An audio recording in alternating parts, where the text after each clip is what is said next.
n'est pas comme des fabrications humaines là quand dit Dieu est dans une église. Maintenant, finalement, de quelle église?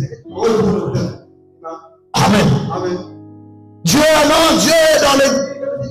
C'est nous qui avons fait la parole de Dieu. Vous, quel blasphème. On dit que non, le nom blasphématoire.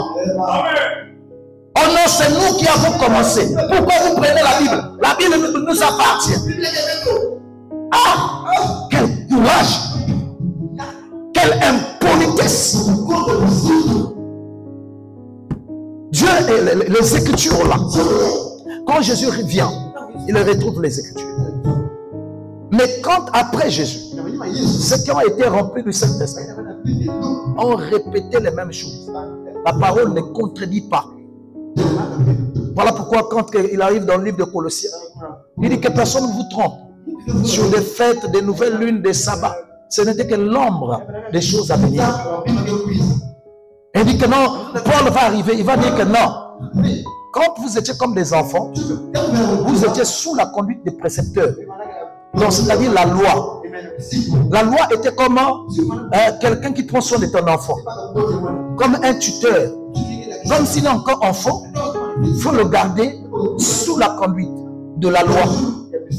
Mais quand il va grandir, Dieu permet maintenant qu'il arrive maintenant dans une nouvelle alliance. Amen. Parce que le mot testament, amen, le mot testament, ça veut dire deux choses. Amen. Le mot testament vient de deux mots. Ça veut dire, d'abord, quelque chose, un acte authentique que quelqu'un a laissé. Amen. Quand votre père meurt, tout cela, il laisse un acte vrai pour témoigner de quelque chose. On dit un testament. Voilà pourquoi les testaments là, c'est ce que Dieu a légué à l'église pour garder. Mais le testament veut dire aussi alliance. Donc l'alliance de Dieu avec son peuple. Amen. Donc on doit demeurer dans cette alliance-là. Ce n'est pas quelque chose qui vient de l'homme. Et non, regardez, quand l'iniquité va augmenter, ça va produire quoi? La Bible dit dans Matthieu 24, verset 12, que non, la charité se refroidira parce que l'iniquité sera accrue. Regardez, quand quelqu'un... Regardez, ce sont des faits réels que vous-même pouvez voir dans votre vie. Si vous remarquez, chaque chose que la parole de Dieu dit, tu désobéis. La parole dit qu'il faut être à l'église, tu désobéis. La parole dit qu'il faut arriver à temps l'église, tu désobéis. La parole dit que non, chaque chrétien doit faire ci, tu désobéis. Vous voyez, l'iniquité va accroître. Et qu'est-ce qui va se passer? La charité va refroidir. L'amour que tu avais envers Dieu, tu ne vas plus remarquer cela. Auparavant, tu étais déterminé. Tu voulais que tout le monde croie en Dieu. Tu parlais de Dieu. Tu témoignais de Dieu. Tu étais à tout moment avec des frères, des sœurs. Vous parlez de Dieu. Tu te sentais bien. Tu avais des cantiques individuels. Ah, je vais chanter pour Dieu. Mais quand l'iniquité va croître, toutes ces choses que tu faisais, tu n'auras plus cette volonté de le faire. Parce que quoi? L'iniquité a cru. Donc les péchés, les choses que tu ne devais pas faire, mais tu le fais expressément. Ou encore ce que tu devais faire, tu ne le fais pas expressément. Ça va te refroidir. Et cet amour qui va se refroidir en toi, l'amour d'abord de la parole de Dieu, va se refroidir. Tu ne prieras plus beaucoup. Tu feras simplement le traitement que les soi-disant chrétiens font. Matin, merci Seigneur pour m'avoir gardé. À midi, je vais manger. Merci Seigneur pour tout cela. Le soir, je vais dormir. Seigneur, accompagne-moi au lit. Ça, c'est simplement des semblants là qui vont rester en toi. Il n'y aura plus la détermination, l'engagement, la vivacité. Dès que tu remarques, non, ça commence à tourner dans ta vie. Sache-le que tu es en train de mourir spirituellement. Même tu ne lâcheras pas le nom de Dieu. Il arrivera des moments, ah, Dieu soit béni. Oh, merci Seigneur. C'est simplement le cerveau de l'être humain. À force de répéter la même chose, ça va rester dans ta tête comme une sorte de réflexe. Mais ça n'a rien à voir avec le côté spirituel. Amen. Même les mots que nous prononçons, regardez, quand Jésus était sur la terre, les paroles que Jésus prononçait, ce n'était pas de n'importe quelle parole. C'était l'ordre de restaurer le chaos, ce qui a été détruit. Quand Jésus prononçait des mots, il va restaurer cela. Chaque chrétien qui vient en Dieu, pas sur la base de la récitation, mais sur la base de la même autorité, de l'ordre que Dieu a dit, doit accomplir les mêmes choses. Amen. Vous êtes tellement habitué avec votre temps. Vous êtes habitué avec la maladie. Vous êtes habitué avec le péché. Vous êtes habitué avec la haine. Vous êtes habitué avec la colère. Vous ne voulez pas vous en débarrasser. Non, tu n'es pas, tu es malade. Hein? Ce n'est pas le temps dans lequel Dieu voulait que tu sois. Dieu veut que tu sois libre. Amen. Dieu veut que non, tu puisses croire. Regardez, même ta guérison, ce n'est pas des simples mots. Ce n'est pas des simples mots. Quand tu crois en quelque chose, je crois. Je me tiens mordicule sur ça. J'étais à la maison, j'étais en train de réfléchir. Comment se fait-il que Abraham, quand Dieu l'a promis quelque chose, quand les jours passaient, il jubilait. Il disait que non, le miracle sera grand. Comment se fait-il? On lui a dit que non, ta femme va enfanter. Elle va tomber enceinte, va avoir un enfant. Chaque jour, demandait, comment là-bas? Ça va? Oh non, il n'y a pas encore rien. Gloire au Seigneur. C'est que quand je veux témoigner, je veux dire que ce n'était pas seulement 2 jours, c'était 5 jours. Quand ça va, comment là-bas? Oh non, pas encore. Alléluia. Mais qu'est-ce qui se passe? Quand je veux témoigner, ça sera terrible. Ça ne fait pas 5 jours, c'était 10 jours. Oh! C'est bon ça. C'était terrible. Mais nous aujourd'hui, quand on dit qu'on croit des choses, quand les jours passent, les mois passent, tu commences à te décourager. C'est que tu n'avais pas cru. Une personne qui a cru que les jours passent et ça ne passe pas, la loi de Dieu doit s'accomplir. Dieu a dit cela. Personne n'arrêtera le programme de Dieu. Il te concerne. L'incrédulité n'arrêtera pas Dieu. Et l'incrédulité ne peut pas arrêter ta vie. Parce que c'est quoi? Avant même que tu viennes au monde, Dieu t'avait déjà choisi. Tu as un travail accompli. Alléluia. Amen. Donc tu écoutes la parole, lui. Père, je te bénis. Parce que je sens que mon âme a été secouée. Cette fois-ci maintenant, je prends l'épée. Le temps du combat est arrivé. Je vais me lancer dans le champ de bataille afin de combattre le bon combat de la foi. Il est temps que tu crois en ton Dieu. Il ne peut pas t'arrêter. Vous savez combien de fois le diable t'a tenté? Il y a des gens qui ne se rendent même pas compte. Amen. Vous savez combien de gens qui ont marché avec ce qu'on appelle un basse? Hein? Regardez, il y a ce qu'on appelle là le Mumbanzi. Mumbanzi là que vous entendez, les gens qui enlèvent ça, ce sont les gens qui piègent ça. Maintenant, pour qu'ils puissent avoir beaucoup d'argent, ils doivent piéger dans beaucoup d'endroits. Beaucoup d'endroits.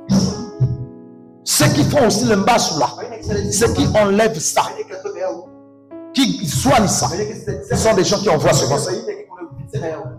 Tu sais combien de fois que tu as marché? Combien de temps que tu marches? Tu sais combien de fois que tu as marché? Bien que tu es en train de marcher là, tu marches tout sans effet. La loi de Dieu au ciel là-bas. Dieu a dit Amen. Quand vous me dit, ce que vous délierez sur la terre sera délié au ciel. À chaque fois vous entendez les gens, à tout moment je t'assure, j'entends des choses à tout moment. On a détruit ceci, on a envoyé un tel, il y a maintenant des cicatrices, j'arrive là-bas. J'ai vu ça, Mila là-bas. Quelqu'un avec un gros pied. J'ai dit, reste simplement là. Je ne fais que charger la parole.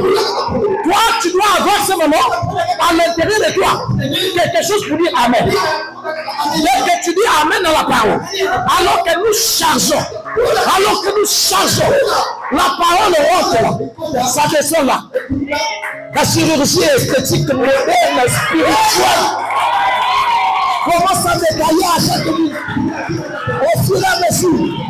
Je vous dis, même si vous êtes là, même si on a dit que c'est impossible, avec Dieu, rien n'est impossible. Rien n'est impossible. Tu dois bénir Dieu. Même si ton problème a mis du temps, continue à bénir Dieu. Tôt ou tard, la lumière apparaîtra. Vous savez combien de fois que le soleil, les sorciers ont voulu garder le soleil. Les sorciers ont voulu que la nuit continue toujours pour qu'il continue à opérer. Mais le soleil, la loi de Dieu avait dit, le soleil qui doit apparaître. Quelque chose qu'on peut faire sur la vie, quelque chose apparaît.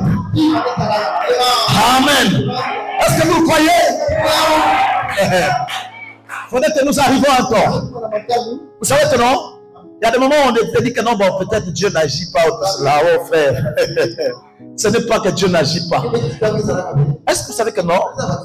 Au temps de William Branham, il y a des gens qui étaient guéris, mais il fallait attendre même 6 mois pour qu'ils voient les résultats. Il y a des gens qui sont guéris sur place. Il y a des gens qui ont guéri 3 jours plus tard, 1 mois plus tard, 6 mois plus tard. Il y a ce qu'on appelle la guérison divine et la guérison miracle. La guérison miracle, automatiquement, quand il y a quelque chose, automatiquement, la guérison apparaît. Mais la guérison divine, c'est quelque chose qui se passe d'abord à l'intérieur. Voilà pourquoi le changement d'un être humain, donc il n'y a pas la loi de l'acceptation à l'intérieur de toi, ton être ne va pas commencer. Regardez, chaque fois que nous sommes là, chaque personne a une habitude de nous, a une manière d'être. Mais si à l'intérieur de toi, il y a un choix fait, il faudrait que ta décision soit ferme. Quand la décision soit ferme, quand tu dis que non, bon, je décide de pardonner. Je décide d'arrêter ma mauvaise vie. Je décide d'arrêter ce que je fais en cachette. Amen. Si décision là est ferme, vous allez remarquer que la loi, amen, ça devient un décret. Quelque chose que le roi a décidé. Est-ce que vous savez que non? Tu es la bouche de Dieu. Amen. Amen. Tu n'es pas peut-être le prophète, comme je dis, mais tu es aussi la bouche de Dieu. Tu es aussi les mains de Dieu. Parce que c'est quoi? Jésus, lui, il est le sceptre. Vous êtes des sarments. Amen. Les sarments. Donc, il doit s'exprimer à travers vous. Amen. Il dit que non, je vous ai donné l'autorité sur la puissance de l'ennemi. Il faudrait que tu puisses. Jusqu'alors, hein, les églises n'ont pas encore compris leur autorité. Parce que c'est quand tu n'es pas bien enseigné. Quand tu n'es pas bien enseigné, tu vas mal comprendre. Regardez, ne vous en faites pas. Vous voyez que non, quelqu'un peut venir. Tu vas prier pour cette personne. Toi, tu peux avoir la foi. Mais si la personne ne croit pas, ça ne marche pas. Et toi, tu vas dire que Dieu ne m'a pas exaucé. Non, Dieu est esclave de sa parole. Jésus, arrivé de son roi, il a guéri une seule personne. Parce que cette personne avait cru. Ne vous ai-je pas dit, si vous croyez, vous verrez la main de Dieu. Tu ne peux pas amener celui qui ne croit pas à recevoir la source. Ce n'est pas ton problème. Ton problème, c'est que toi, tu as l'autorité. Mais cette autorité obéit à une loi. La loi, c'est que non, tu dois parler. Il y a un endroit. Si tu prends les graines, qui t'a dit que non, ce n'est pas des graines, mais c'est l'arachide. Mais l'arachide ici, vous allez avoir des problèmes. Tu vas chicoter l'arachide, avoir des problèmes avec l'arachide. Pourquoi tu ne pousses pas? Donc tu n'es pas une arachide. Mais je suis l'arachide. Je reviens même de ma yombe là-bas, donc on voit la véritable arachide. Attends, mon ami. Mais tu es l'arachide. Mais pousse. L'arachide va te dire que non. On m'avait dit, moi, pour pousser, il faudrait qu'il y ait une bonne terre. Mais regarde-moi le ciment là, le béton là. Comment je vais pousser? Amen. C'est la même chose. Tu as la parole qui est la sémence. Mais aussi longtemps, il n'y a pas un cœur pour recevoir cela. Même si tu parles comme un archange, il n'y aura pas de résultat. Voilà pourquoi ne cherchez pas à faire ce que contraire à la loi de Dieu. Dieu a sa loi. Si vous obéissez à la loi de Dieu, vous recevez ce qu'il faut recevoir. Amen. Si vous croyez en Dieu, si vous lui faites confiance, lui aussi il va faire ce qu'il faut faire. Toi, fais pour toi. Si Dieu ne va pas pour lui, il n'est pas Dieu. Amen. Mais ce qui est vrai, il le fera toujours. Dites-moi d'abord ici, combien de gens que le démon avait liés ici? Si on demande ici, je serai la première personne. Les gens que les démons avaient liés, dans le monde là, tu étais terrible. Peut-être même tu avais déjà cru. Mais il y a un démon qui dit ça. Le même Dieu qui t'avait délivré, le même Dieu qui t'avait soutenu, il peut faire encore la même chose. Amen. Changez la manière de faire. Vous ne croyez pas trop en vous-même. Croyez en ce que lui il a fait pour vous. Amen. Vous avez tellement vous évoluez comme des gens négligés, comme les gens abandonnés. Voilà pourquoi des problèmes arrivent à chaque instant. Oh, il y a encore des choses merveilleuses encore ici. Amen. Il dit ceci. Il faut seulement que celui qui le retient encore ait disparu. Amen. Donc il faudrait que, avant que le mystère là agisse donc pleinement, avant que l'antichrist rentre en scène, il faudrait que celui qui le retient, celui qui l'empêche, soit disparu. Non, là il y a un problème. Le mot disparu là, oh, mais comment cela? Qui est celui qui retient cette puissance-là? Le Saint-Esprit. Oh, mais comment il va disparaître? C'est ça le problème maintenant. On dit que non, pourquoi on dit il va disparaître? Regardez, il y a deux mots, selon le roi Jacques, la version anglaise, il va utiliser le mot take him out of the way. Of the way. Donc là, il y a deux problèmes. Donc là, c'est ce que le roi Jacques traduit en parlant du disparu. Maintenant, dans d'autres versions anglaises, on va utiliser le mot taken away.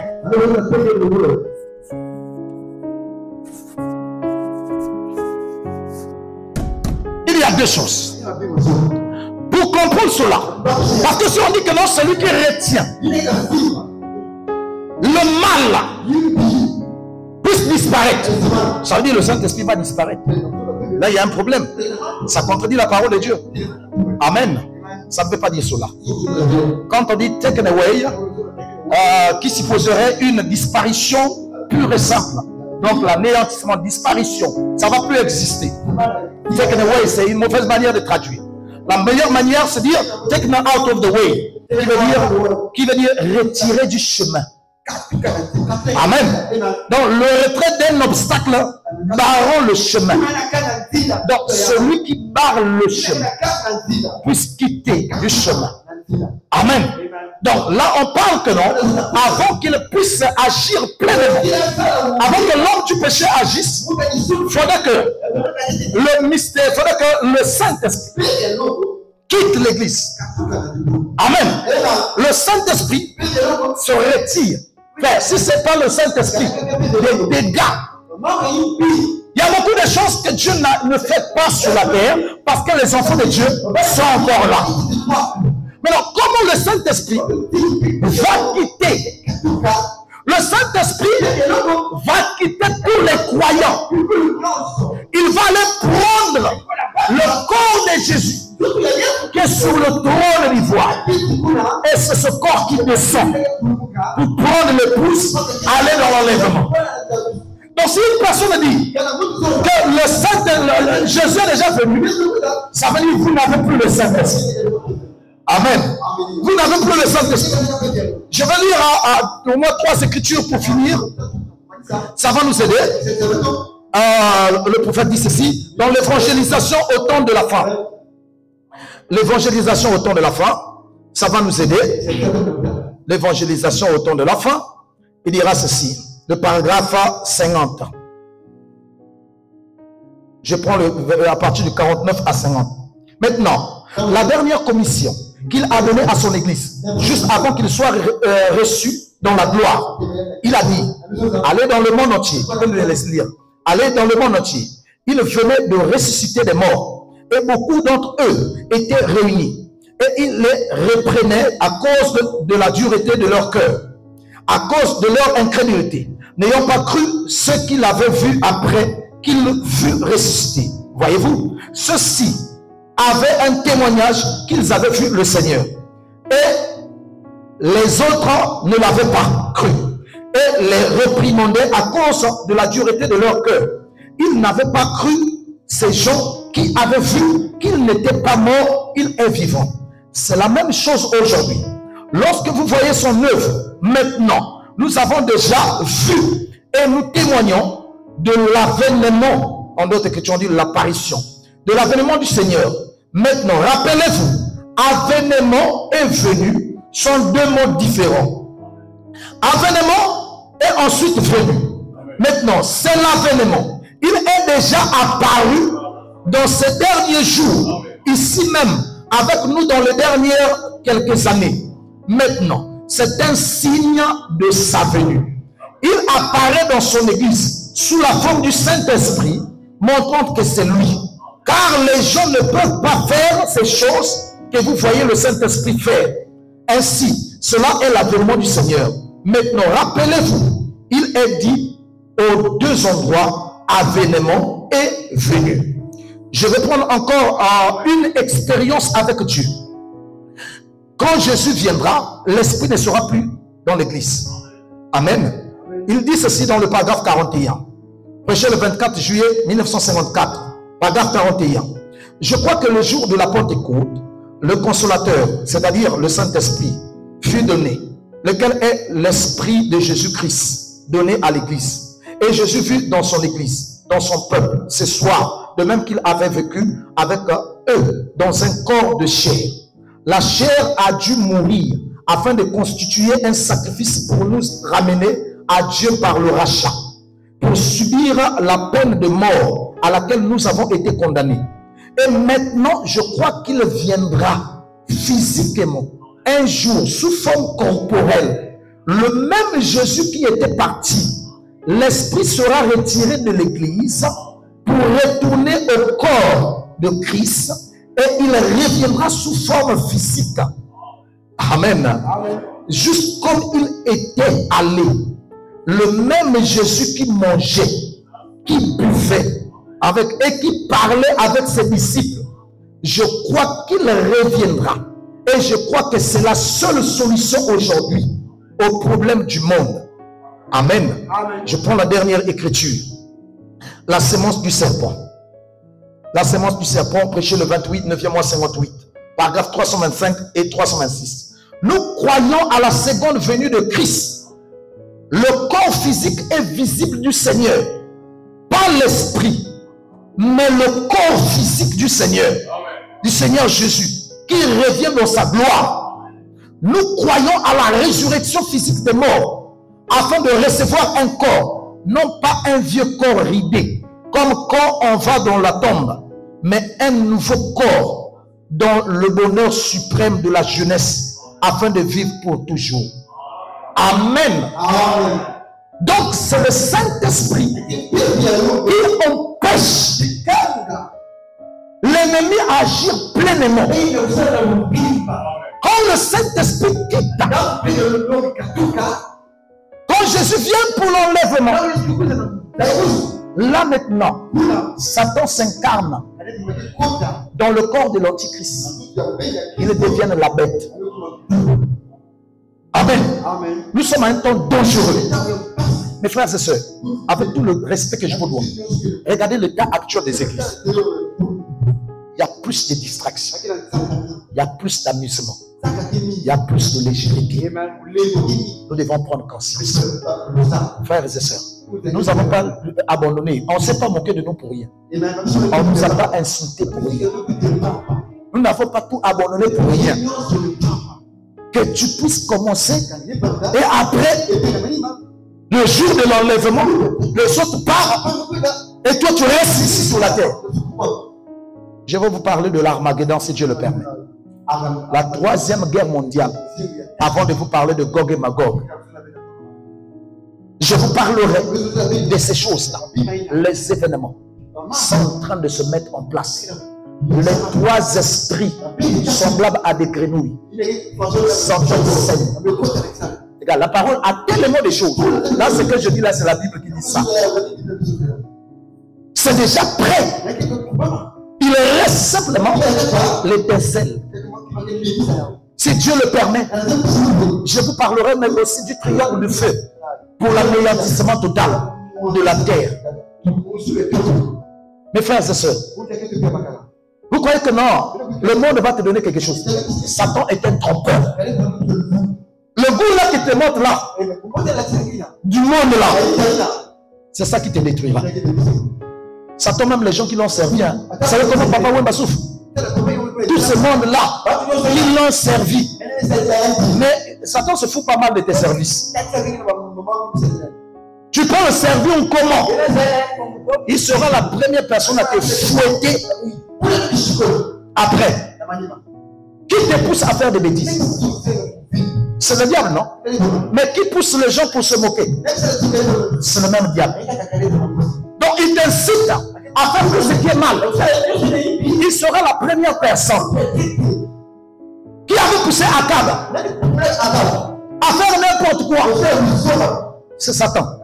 Mais qui est parti conseiller Dieu pour dire à Dieu, laisse-moi seulement aller le mentir pour qu'il se perde totalement? Satan. Donc vous croyez que non, il va te rendre service. Même si tu l'appelles papa Satan, même tonton Satan, même si tu lui dis que non, s'il te plaît, il y a Satan, tu l'appelles oncle Satan, tu l'appelles chéri Satan, il n'a pas de sentiments, il se fout pas mal de cela. Quand le temps arrivera, il va te montrer les couleurs là convenablement. Donc tu as le temps de faire un choix. Nous avons pris le temps de faire des à peu près. Si tu veux aimer, aime réellement. Si tu veux pardonner, pardonne réellement. Si tu veux être chrétien, deviens chrétien réellement. Si tu veux croire dans la totalité. C'est ça le chrétien. Et je crois que Dieu vous bénira. Amen. Alors que tu vas prendre la position du corps. Chaque personne prend la position qui convient. Dans l'attitude de la prière. Quand tu sais que non, j'ai besoin. Je sais que non, c'est moi qui faisais en exprès. Si je dis cette fois-ci, je ne veux plus revenir à cela. Je dis Seigneur, je ne repars pas dans les mêmes choses. Je prends l'engagement de suivre totalement la voie. Dans ce... Et tu avant de faire à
Frères et sœurs, je prends en témoin le ciel et la terre.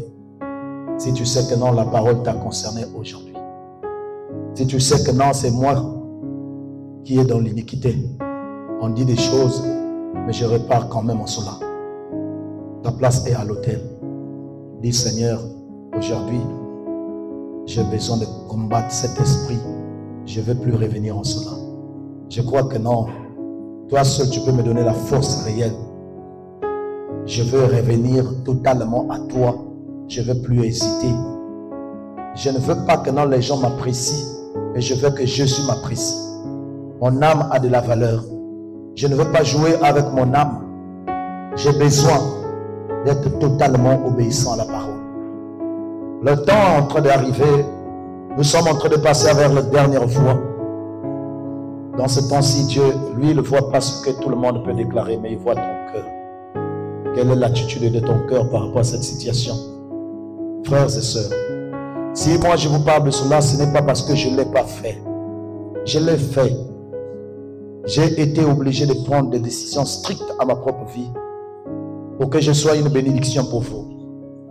Avec le même Dieu que j'ai pris, si moi j'ai fait la même chose, c'est que vous aussi vous pouvez faire la même chose.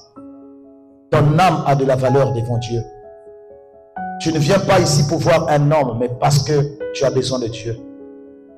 Crois simplement de tout ton cœur. Père Céleste, nous sommes rassemblés encore en ce lieu, après avoir écouté les oracles du Dieu vivant. Et nous croyons que l'évangile, le marteau de l'évangile qui brise le cœur de Pierre, a été prononcé, Père. Toi qui avais promis que je vous ôterais le cœur de Pierre. Laisse que, oh Dieu Tout-Puissant, la chirurgie esthétique spirituelle, Père, commence dans nos vies. Là où, Père bien-aimé, tu nous arracheras tout ce qui contredit la parole, afin de placer en nous un cœur de chair, un cœur capable à obéir à la parole, Seigneur. Dieu Tout-Puissant, pardonne-nous pour tout le mal que nous avons fait. Pardonne-nous, Seigneur, les manquements que nous avons eus. Aide-nous, Seigneur, à vaincre tout ce qui ne t'honore pas. Nous croyons que, Seigneur, ce que tu as commencé avec nous, tu es le seul Dieu qui peut amener cela jusqu'au bout. Nous voulons être l'église du Dieu vivant.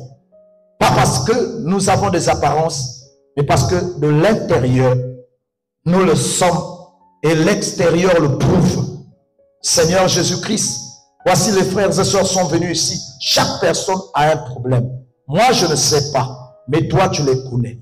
Toi qui les avais appelés dans le monde pour venir à toi. Toi qui les avais choisis.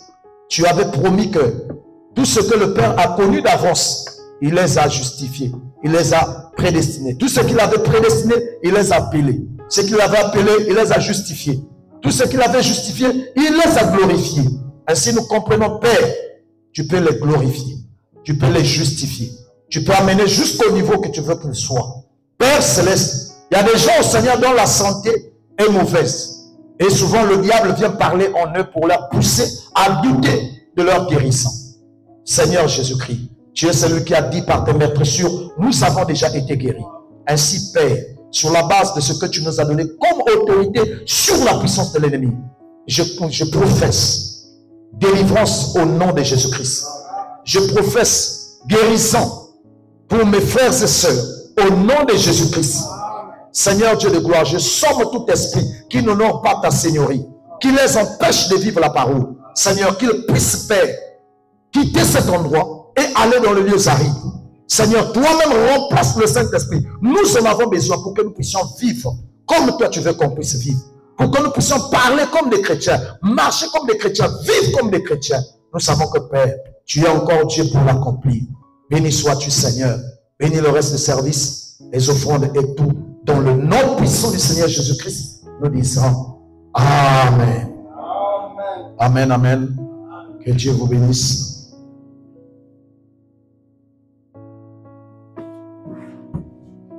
Que Dieu vous bénisse richement. Donc, j'aimerais que non, vous préparez parce que j'ai besoin de préparer tout ce que nous sommes en train de parler là, la semaine prochaine. Invitez les